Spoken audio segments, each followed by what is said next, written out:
Non. Allez, Bon, deux, trois petites nouvelles. On essaie de faire des nouveautés, on quand dit des même. surprises. Ok, on dit des surprises, mais là, on ne s'en sort plus parce qu'on dit surprise, grande surprise. Il n'y a pas encore des petites surprises, mais ça viendra peut-être un jour. Alors, ben pour l'année prochaine, enfin pour cette année 2023, on va démarrer avec les grandes surprises qui vont avoir aussi l'autorisation de venir se joindre à la fête pour pouvoir participer aux 5 jours. C'est une demande qui est venue, c'était pendant l'hiver 2022-23 où les grandes surprises m'ont approché, demandant si c'était possible de se joindre.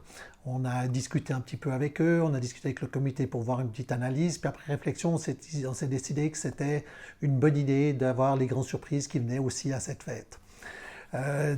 Ça fait pas mal d'années déjà qu'on a de la peine avec les surprises puisque ça se construit plus, donc on n'est pas sûr combien de temps on en aura, comment ça va passer. Donc ça fait plus de 10 ans que je discute pour savoir qu'est-ce qu'on va faire quand il n'y aura plus de surprises. Et dans toutes ces discussions qu'on a eues il y a quelques années, on a entendu parler des courses offshore qui allaient partir aux Jeux Olympiques. On a sauté sur l'occasion pour essayer de faire quelque chose, donc on a essayé de contacter les Mini 6.5 pour savoir s'ils pouvaient prendre les 5 jours pour faire une manche pendant les 5 jours pour faire une qualification. Ça n'a pas joué à cause de leur programme qui est très très chargé, mais on est toujours resté sur l'idée qu'on essayait de pousser pour que les 5 jours fassent partie d'une manche de qualification pour ces Jeux olympiques. Donc c'est clair, quand les grandes surprises m'ont abordé, j'ai trouvé que c'était une très bonne occasion de démontrer aussi avec les 5 jours qu'on a la capacité et les possibilités d'organiser pour une autre série en même temps que les 5 jours pour que ça se passe. C'est clair que ça change pour nous très peu de choses à terre. On a d'autres bateaux, mais de toute façon, j'ai déjà des gens 24 heures sur 24 dans les portes à cabine qui s'occupent de suivi de course. Donc ça ne va pas changer grand-chose si on rajoute une autre série ou d'autres bateaux pour le tout.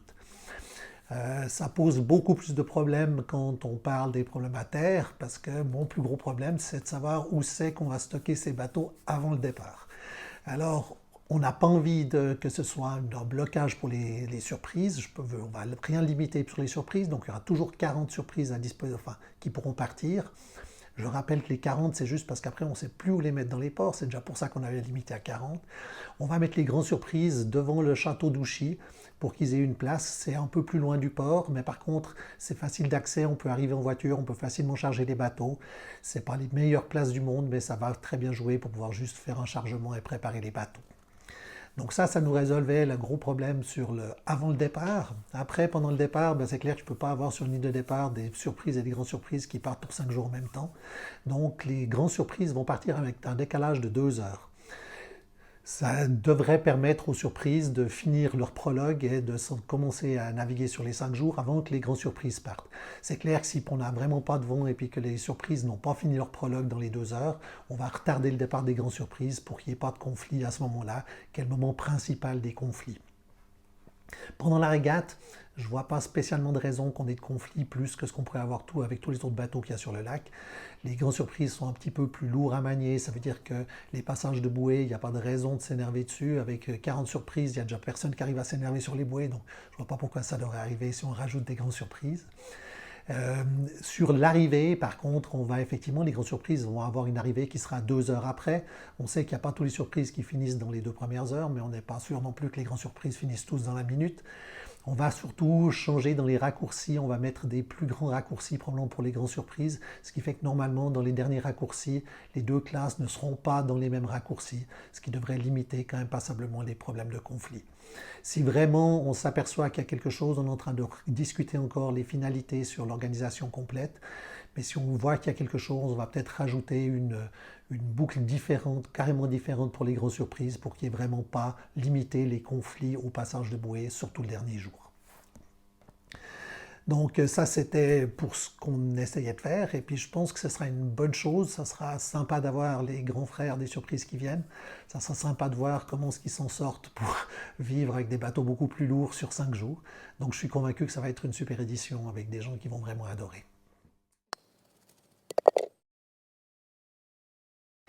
Alors on va regarder cette année, ce sera comme une année test, hein, donc moi je pense que ça peut être périn, il n'y a pas de raison que que ça s'arrête, j'entends.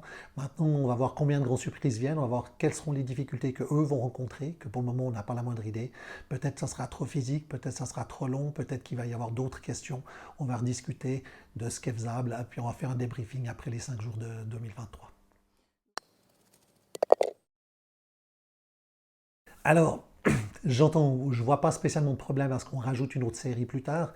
Je ne vois pas très bien quelle autre série pourrait être. Je peux imaginer qu'on puisse le faire, hein.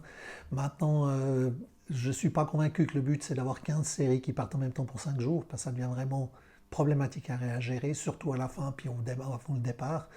Mais dans tout ce qu'on est en train de prévoir, on imagine qu'il puisse y avoir peut-être une troisième série, si on a les mini 5 qui viennent, ou si on a quelque chose qui a vraiment du sens par rapport à ce que je disais, les offshore aux Jeux Olympiques. C'est clair qu'on va essayer de l'ouvrir pour ça, et puis garder le tout. Je pense que le maximum sur lequel on va arriver, si vraiment ça grandissait, ça serait sur 3 classes. Tu te réjouis, comme tu viens de le dire. Oui, moi je me réjouis. Tu vois déjà les problèmes d'arrivée. Alors des problèmes, il y en a des énormes, hein. Je me suis en train de me battre maintenant avec le système des classements parce qu'on sait que le classement des 5 jours, c'est pas simple. Maintenant, j'ai dû rajouter une série, donc il faut classer avec les séries, il faut faire des classements séparés, et il faut que ça reste facile et utilisable par les gens qui sont au porte-à-cabine, il ne faut pas que ça devienne une usine à gaz. Donc oui, il y a beaucoup de travail à faire derrière, il y a beaucoup de petites choses qui vont venir, il y a beaucoup de soucis qui vont arriver. On va les régler, quand ils arrivent, on va trouver des solutions, puis je suis sûr que ça va très bien se passer. Ben, oui, je suis très content que les grandes surprises m'aient abordé pour ça, parce que je trouve que c'est une très bonne idée de leur part. Moi, j'aurais pas pensé, et je trouve que ça me permet de pouvoir pousser, puis de pousser les 5 jours pour qu'on ait quelque chose qui puisse continuer, que cette fête puisse continuer le plus longtemps possible.